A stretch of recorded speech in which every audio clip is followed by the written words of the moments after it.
All right, I'm going to go ahead and get started. Good afternoon, everyone. My name is Doug Petty. I'm the Louver product manager here with Pottorff. Presentation we're going to do today is on severe duty louvers and testing. So we'll touch on Miami-Dade, FEMA, Florida Building Code, just standard louver testing, and severe duty louver testing. So this is an AIA presentation, so I'm not really going to mention Pottorff or any of our models after these first couple of slides. So just really quickly, a little bit about who we are, just in case you are not one of our representatives. We're Pottorff. We've been around for about 90 years in the HVAC industry. We've been in the louver business for a little bit of years now. We have a wealth of experience both in the manufacturing side and engineering side, as well as the sales side. We have testing labs here. We do all of our new product development testing here in-house. And we are active members in AMCA, and we've got several different tools available to you, list and online selection tools. Go to our website, check it out. We've got quite a bit there that can help you guys out select the proper louver. As I said, this is an AIA presentation, so if you do want credits after the presentation, reach out to us. We'll reach out to you and get those for you. So after this slide, I won't really mention Pottorff at all. It'll really just be generic and industry, market and industry standards, that kind of a thing. So like I said, we'll talk about Florida Building Code, Miami-Dade, AMCA, a little bit in wind loading and design. We'll talk about FEMA grills a little bit. Like I said, we will get into some more standard louver testing, quote unquote. The AMCA 500L testing is more about standard louvers. And then we'll get into severe weather testing towards the end of the presentation. So the first thing we'll talk about is different agents, certifying bodies and listing bodies, that kind of thing. And the big one with louvers is AMCA. They've been around the longest, certifying louvers, and for the most part, what they're concerning themselves with, especially with 500L, is how are louvers going to react under normal operating conditions. So within 500L, they've got several different test protocols that they have certifications for. Pressure drop, airflow, water penetration, and wind-driven rain are kind of the big ones for the louver market. They do have some other test protocols within 500L that are a little bit more niche-y. They've even got a wind-driven sand one, but those four are the main ones we'll talk about today, and really the big ones in the louver market in general. However, recently they have started to get into the more severe duty listings, AMCA 540 and AMCA 550 being the big two and the ones you are most likely to have heard of. AMCA 540 is an impact resistance, and AMCA 550 is a hurricane wind-driven rain or high-velocity wind-driven rain. Those have been around handful of years. We're starting to see them more heavily adopted in the building codes. There's other third-party agents out there that you will see louvers being listed with. The big one outside of AMCA is probably UL. It's a more relatively recent development. The UL has been starting to certify louvers, and that manufacturers have actually been utilizing them as such. You see it a lot in the FEMA grill market. Most manufacturers have one, sometimes even two UL listed FEMA grills. It's big in that market. You see it in specifications, so it's one of those things where most manufacturers are starting to get their FEMA grills listed with UL. But you do see a little bit in the Florida Building Code market as well. One of the things that Florida Building Code does require is you have to have a third-party quality agent that audits your plant and your material and that sort of thing. And in those cases, sometimes it's more beneficial to use UL as opposed to some other third-party agent. There's some other ones out there. Intertech is probably the big one of the handful of others that are out there. They're one of the biggest testing agent in the business. They do a lot of the more severe duty testing for a lot of different manufacturers. And you could get a listing with Intertech, but because they don't have really the name recognition outside of testing, it doesn't really bring you anything to the market. So UL kind of still remains the big one there. There's also other ones out there. Texas Department of Insurance is another, but it's really just kind of a rubber stamp of a Miami-Dade product. So these next several slides, we'll talk about different codes that have to do with Miami-Dade, different definitions, different things with the Florida Building Code, and FEMA grills a little bit as well. So I've thrown this term around a lot already, and I know most of you are probably not in Miami-Dade County or in Broward County, but it's been a market that has seen a lot of penetration in other areas of the country, especially along the Atlantic coast into the Gulf Coast, especially in Florida, obviously. But it's one of those things where, because Miami-Dade has these very specific guidelines of what you have to do to have something approved, you're starting to see more and more engineers specify them because they know they'll be covered in these areas that are prone to hurricanes and prone to these types of storms. So within Miami-Dade and Florida Building Code, there's these different definitions. It's probably good to at least have some kind of an idea of what they mean. There's this idea of hurricane-prone regions. These are regions in the Atlantic coast and the Gulf Coast that are in risk category 2 buildings, and it's where they have a wind load of 115 miles per hour or greater. As you might imagine, that is on the coast. It's fairly close to the coast, as we'll see here in a few slides when we look at an example of one of these wind maps. The further inland you get, that wind load dials back, and you leave the hurricane-prone region. The windborne debris region, similar. They have a lot of overlap, just a couple of differences in the definition there. And then again, as I said, with Miami-Dade louvers, these louvers are specifically approved to be installed in Miami-Dade and Broward County. They're the different aspects of how you had to test them, the different test protocols, all that stuff kind of started coming about in the mid to late 90s after Hurricane Andrew. And Miami-Dade's kind of led the charge on developing the standards for how a louver should be constructed and be installed to be able to withstand hurricanes. So if you're familiar at all with our fire dampers, fire smoke dampers, that kind of thing, there's a lot of different building codes that govern when you can install what and where and what application. There's really not a ton that is out there that really dictates, hey, you need to use this louver here, this louver there. It really comes down to severe duty type applications. If you get out of the severe duty realm, it's really up to the architect or the building engineer to determine what louver is best for their situation. But when you're in that severe duty area, whether it's on the Atlantic coast or the Gulf Coast or somewhere where it has really high wind loading, then you have to be aware of a couple of points of the building code where it does talk about louvers that you have to have. So in the International Building Code or the Florida Building Code, it's in Chapter 16, and that's where it talks about when you have to have an AMCA 540 or a louver with impact resistance installed. So it's in that windborne debris region. It's when it's intake or exhaust, when it's assumed to be open, and when it's 30 feet above grade. Now we've had situations where someone will call and they say, hey, I've got something that's blanked off. Does that still need to be 540? And we'd say, no, our interpretation is that's not an open louver, so it would not need to be 540. If it meets all those other criteria, though, per the building code, it does need to be 540. Now, in the mechanical code is where you'll find the call for 550 approved louvers. There's two chapters, Chapter 4 and Chapter 5. I've just got Chapter 4 here where it talks about intake air openings. Chapter 5 is exhaust. And they're both identical except for one's intake and one's exhaust. And it's anything in the hurricane-prone region that's an intake or exhaust. It needs to be protected with 550. Like I said, for the most part, those two areas overlap. So more often than not, you're going to need something that is 540 and 550. If you're over 30 feet of grade, you can get away with just something that's 550.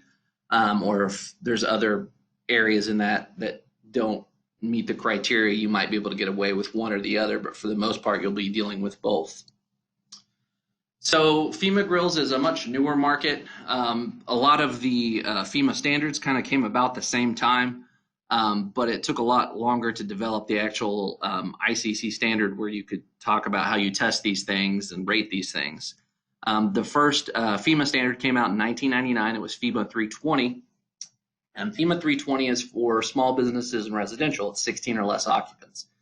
And what the FEMA standards do is it gives construction for safe rooms and also best practices. So it also gets into emergency management. What do I do after this tornado is hit? It's not really specific just to how do I construct this safe room? What kind of grill should I use, et cetera, et cetera. It's a kind of a wide-ranging thing. The next one that came out was FEMA 361, and this is the one most of you are probably most familiar with because it's for commercial applications. It's 16 or more occupants. Everything else in it's pretty much the same. It's the same type of idea where it's not just how do I build a storm shelter, it's also best practices and emergency management. What do I do after this tornado is hit? How do I react to it? So what they did from 361 is they came up with this ICC 500 standard to actually test and rate FEMA grills. And that actually took quite some time to come out. The first one didn't get published in 2008. And then from there, manufacturers had to figure out, well, how do we actually test these things to see if they can withstand what's set up in ICC 500? But really what it boils down to is anything located in the 250 mile per hour wind zone, which is for the most part, the big part of the Midwest and the southern states. If you're part of that 250 mile wind zone and you're in one of these areas, you're a 911 call station, emergency operations station, fire and rescue, police stations, or the big one is K through 12 school buildings. That's where we see the big bulk of this market, just because schools are always going up, and a lot of times they're being renovated. And technically, whenever they're being renovated, they do have to be brought up to code. So you'll see them put in a storm shelter after the fact, after they're bringing it up to code. FEMA grant programs, the way this works is if you build the FEMA grill to the specifications set out in ICC 500 and FEMA, you can actually submit to get some or all of your FEMA shelter reimbursed through a FEMA program. So it really, as long as you're building it to what's in FEMA and ICC 500, you can usually get some sort of reimbursement. So people are very particular about how they build these things, and they want to build them exactly as they're supposed to per ICC 500 and FEMA. The next few slides, and this will be really quickly because I'm not going to get into too much structural stuff. It'll be about wind loads and design. Real quickly, I'll kind of talk about these different risk categories that we've already touched on a little bit. So the way that it reads in the International and Florida Building Code is you have to design your building dependent on what kind of risk category you're in. Depending on your risk category, you'll have a different wind map that you need to be aware of. Now, there's other things that you have to know that go in conjunction with that wind map, and it's kind of broad strokes. But the idea is the higher you go in number in the risk category, the more important it is that building is protected, and the higher the wind loading for that building is going to be. So some of the risk category 4 buildings are things that can't really afford to go down in the event of a hurricane.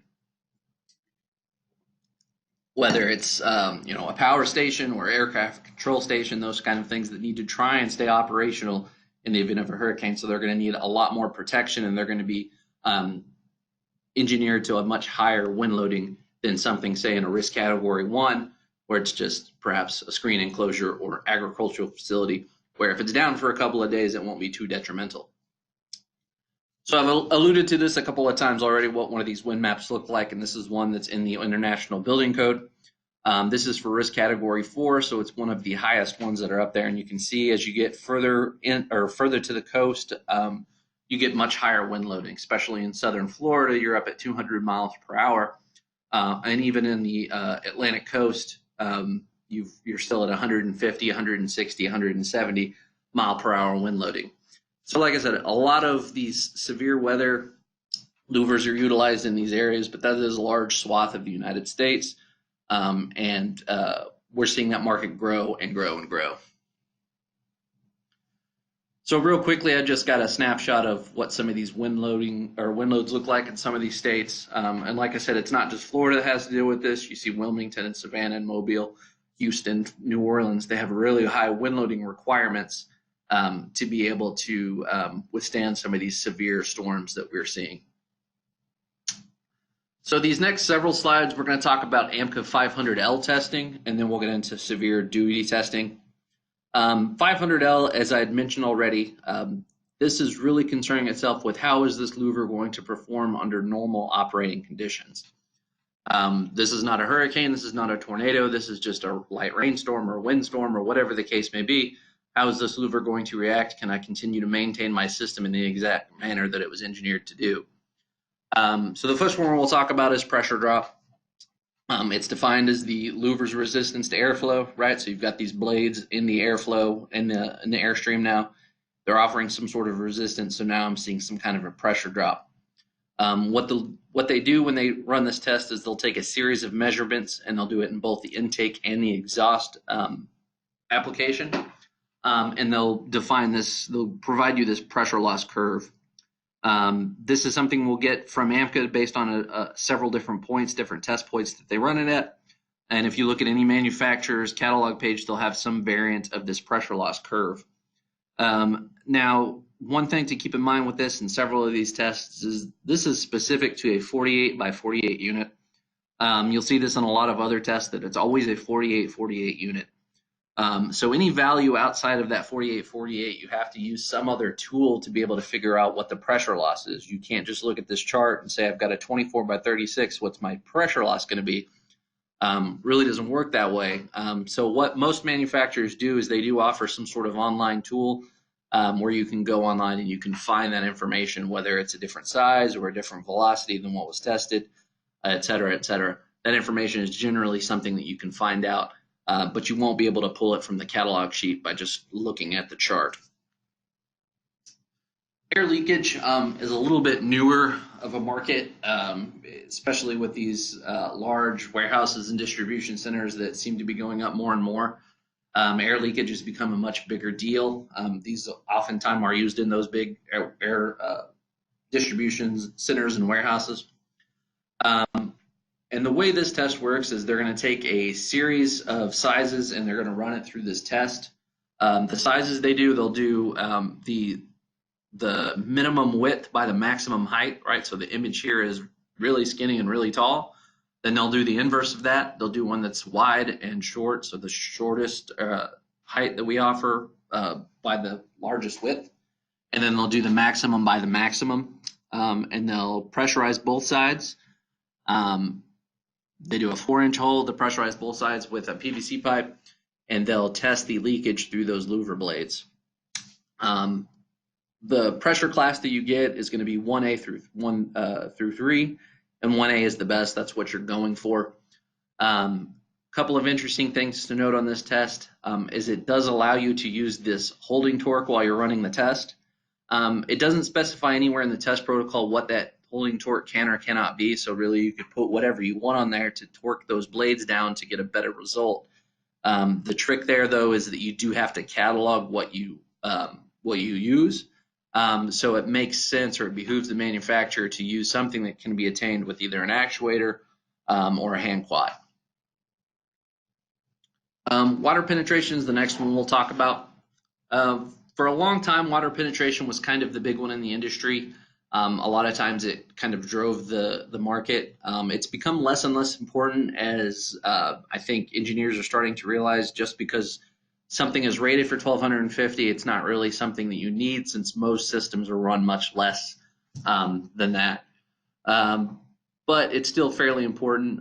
It's important to know what that water penetration number is, just so you can make sure that you're not skirting close to it and you're designing your system appropriately. So the way this test works is, again, it's a 48 specimen. They're going to subject it to a light simulated rainfall. It comes out to roughly 4 inches per hour. And then they'll have an air handling device behind the louver that'll start to try and pull water back behind the louver. And the test will end when one of two things happen: when 0.01 ounces per square feet of louver-free area penetrates behind the louver, or when the measured FPM value reaches 1,250 feet per minute. The 1,250 feet per minute is the maximum that AMCA will catalog. You could have something that gets well beyond 1,250, but it won't be allowed to be cataloged. 1,250 is the max they will allow. So that's kind of the number that you're trying to get to. You want to get up to 1,250 so you can be cataloged at the maximum value. So this is how they run the test. The next slide, I believe, has a video, but just to kind of show you the still picture so you can kind of see it before you see the video. They stream the water over the face of the louver. One thing to note is that the head on this louver, the picture on the left, that's the top of the louver. It's called a drainable head or a drip. most of the draining capabilities of this louver are taken care of by that drainable head, by that drip. So the water will actually cascade down, and before it can get past that head and start hitting those blades, it'll get hung up there, funneled out to the sides, down to the sill and out away from the louver. So the head does the bulk of the heavy lifting when it comes to water penetration. So here's the video. It's an older video, but this is exactly how they still do it. This is how we do it in the test facility here. All right, so the water just cascades over the front. There's a fan on the back side that starts to try and suck that water in. And when you hit either of those two criteria, 0.01 ounces of water or 1,250 feet per minute, the test is over.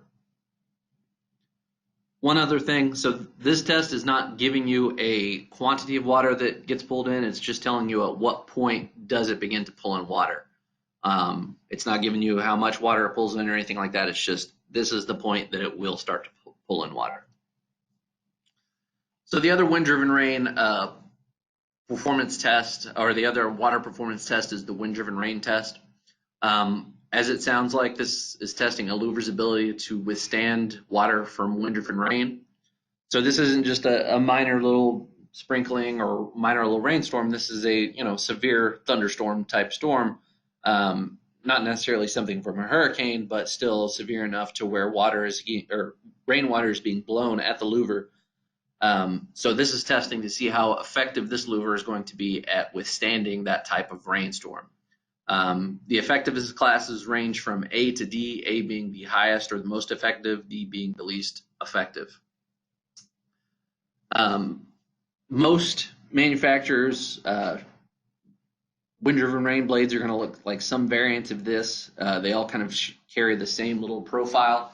They've got the rain hook on the top. They'll always have really tight blade spacings, with the idea being that you're trying to keep the water out from behind the louver. So you don't want water getting blown into it. You don't want that water to be able to get behind it, so you get the tight blade spacings, you get the rain hook to try and minimize that as much as possible. So the way they run this test, and I'll kind of let this play while I speak to that. The way they run this test is they'll run this test, the whole test, without anything in the opening. So rather than having the louver in the opening as it has here in the image, it'll be empty. They'll run the test, they'll see how much water gets pulled into the test chamber, and then they'll run the exact same test again, but with the louver in the test chamber, or in the opening. So what you're getting is a ratio between how it does with nothing and how it does with the louver, and you get an effectiveness ratio at that point, right? So if it stops 99% of the water that came through with no louver, then it's 99% effective. The other AMCA 500L test we'll talk about is their free area test. This is pretty self-explanatory, but a good illustration of what we're talking about here. The left is 100% free area. The right is some nebulous amount of free area. Right, so now you've got this louver here, and you want to know how much free area I have to be able to size my system appropriately. So AMCA uses the following formula to be able to come up with that value. Again, they'll take a 48 by 48 unit. They'll take these measurements and they'll apply the formula to tell you this is the free area you have for this louver. Now, it's important to note that you can't really use this formula for anything other than figuring out what a 48-48 unit is. Every manufacturer has to use this formula to figure that out. But once you start deviating from that 48-48 size, you really can't continue to use this formula. That information is either hard to come by, it's buried in cut sheet logic, or it may be proprietary. But much like the pressure drop, much like with pressure drop, most manufacturers do have some way to figure out what free area is for a particular size that's not a 48-48. Most of them will have something like this on their catalog page, where it'll show a bunch of different sizes. But again, you'll kind of see that not every size is here, right? It's missing. It goes from 12, 18, 24. So if you've got any of those intermediate sizes, most manufacturers do offer some sort of online tool to where you can go online and you can figure out what your free area is for the size that's not located on these charts. These charts are given to us by AMCA, and the software tools are actually calculated values. So sometimes they are a little bit different than what's here and a little bit different than what's on the catalog page. But it's important to know that they are calculated values. They're all approximations. The only actual size that has the true free area is that 4848 unit. So these next several slides, we'll talk about severe weather testing. So whenever Miami-Dade first started coming up with these test protocols, they came up with a large missile impact test, they came up with some structural tests, and they came up with a wind-driven rain test. And they're all kind of given this moniker TAS. So TAS 201 is the impact test that goes along with Miami-Dade louvers.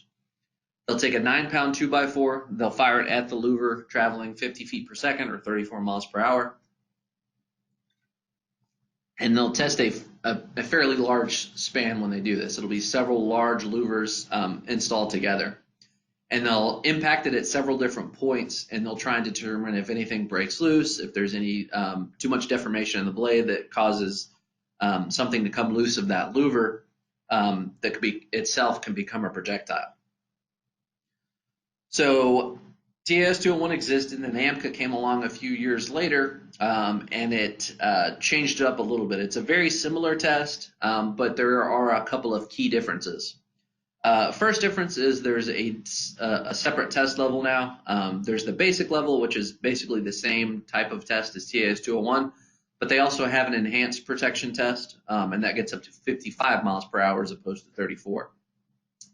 Something else that AMCA 540 did is they required you to test the smallest louver size in addition to the large span that TAS 201 was requiring.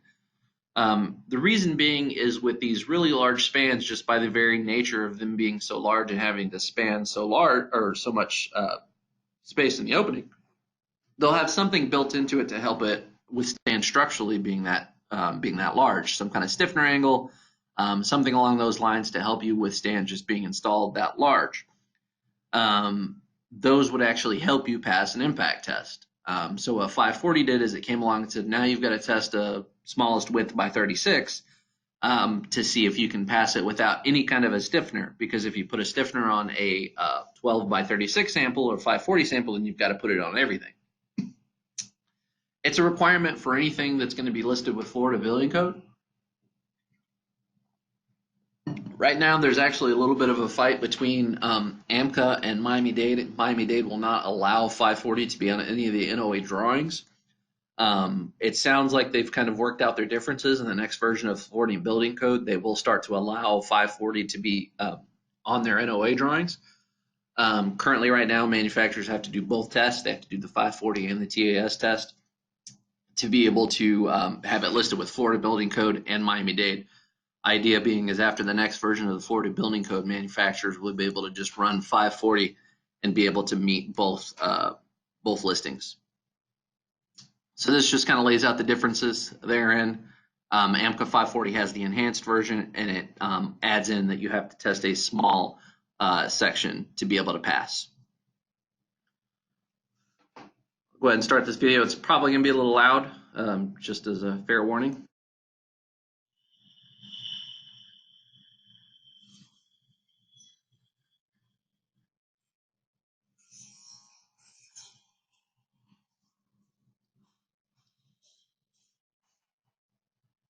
A little bit. So you can see there they had it cited. They had it cited here right where those X's were. You can also kind of see one up here. I believe there's one over here, and I think there might be one up here as well. So you have several different areas that you have to hit it. You have to hit a mid-span area. You have to hit close to the mullions, and then you actually have to hit it in between where the two sections come together. I say mullions. This particular model doesn't have mullions in it, but if it did, you would have to impact the mullion or impact where the two sections come together. So you have to hit several different sections, and the louver passes as long as nothing gets pulled loose during those tests, right? You don't want anything else to become a projectile. You don't want to hit it with, a stop sign or whatever, and then have the louver blade come out and become an additional projectile in the storm. So the couple other Miami-Dade tests that are out there, these TAS static air pressure tests, these pressure tests that they have. The first one is static air pressure. So it tests how is this louver going to react in the event of really big, long, sustained wind gusts. So this isn't the small, hundreds or thousands of smaller wind gusts it's going to see throughout the day. This is how does it do against that one really big 150 or 160 mile per hour wind gust that comes and hits the louver. Is it going to be able to withstand that? So you'll actually test this at 150% the product's design load. So a lot of Miami-Dades are usually listed at 120, 150 PSF. So you would actually test it at 150% those design loads to see if it passes. And what you're usually testing on this one is you want to see how much the blades deflect, how much they bend, and if they deflect and bend too much, it'll be a failure. And this one is a video. Hopefully it won't be as loud. Sound a little. So they'll bag the whole unit, they'll pressurize it, and they'll start to ramp up the pressure. You can kind of see that bag gets tighter, those blades start to deform a little.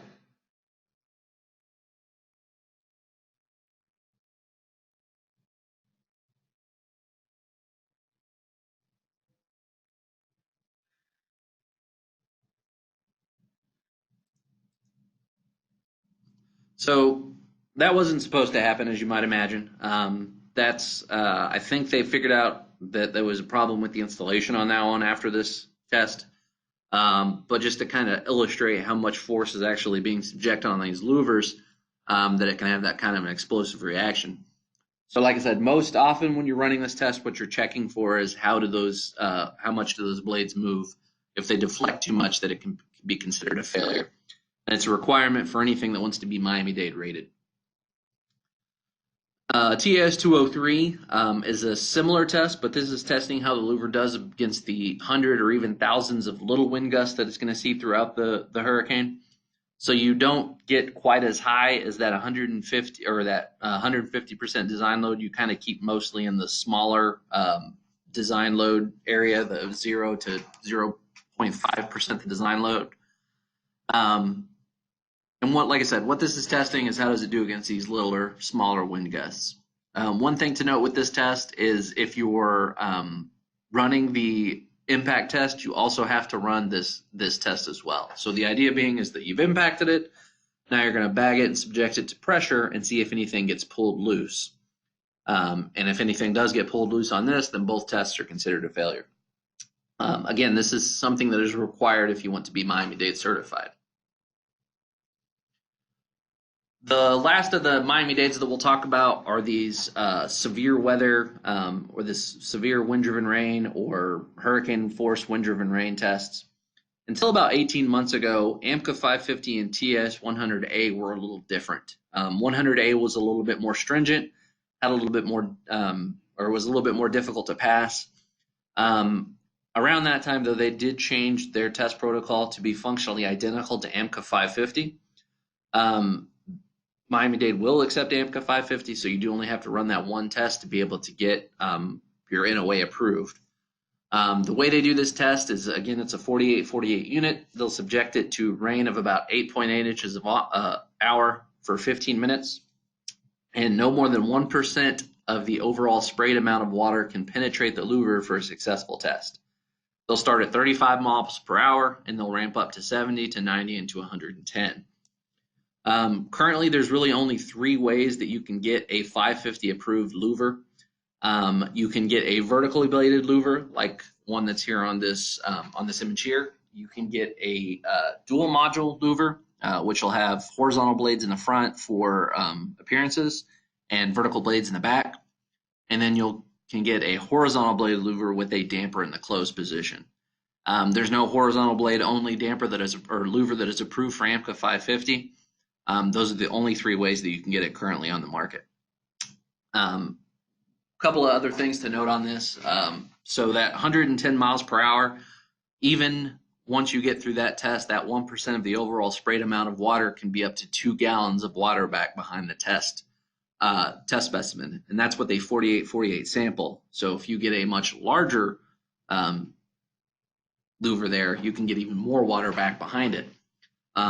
Additionally, you're only getting up to 110 miles per hour. You've probably seen in the news or experienced yourself that hurricane force winds can get a lot higher than 110 miles per hour.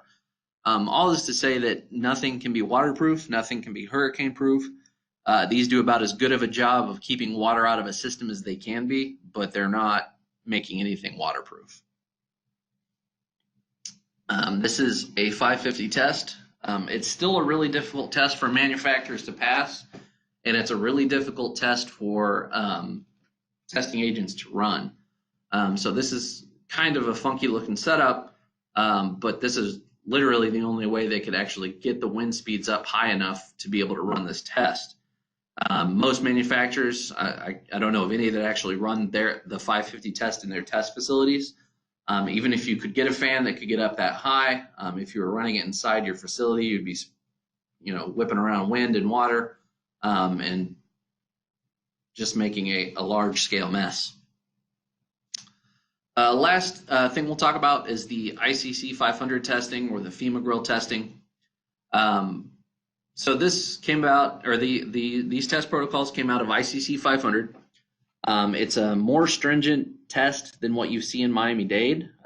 So right, with Miami-Dade, we had, even at the enhanced level, you were at 50 miles per hour with the 9-pound 2x4. With the impact resistant test on this one, you're at 100 miles per hour with a 15-pound 2x4. So a lot more force going at these grills than what you were seeing with Miami-Dade's. One other thing to note with these, unlike other test protocols, most every AMCA test protocol, every TAS test protocol, they prohibit you from having any type of screen on the back of the louver. These ones, it's a requirement to have screen on the back of the louver, because you cannot allow anything to penetrate back behind that grill to be able to be considered a pass. You can't have a splinter, anything. So that screen actually helps keep anything out of getting behind that grill. So I've got a couple of videos I'll show you. This first one, just to give you a little background. This is when manufacturers first started testing FEMA grills. They wanted to say, okay, well, how does a Miami-Dade grill, a Miami-Dade louver hold up to the kind of force that goes along with these impact tests for FEMA grills? So this first one is, how does a Miami-Dade louver do against a FEMA grill test?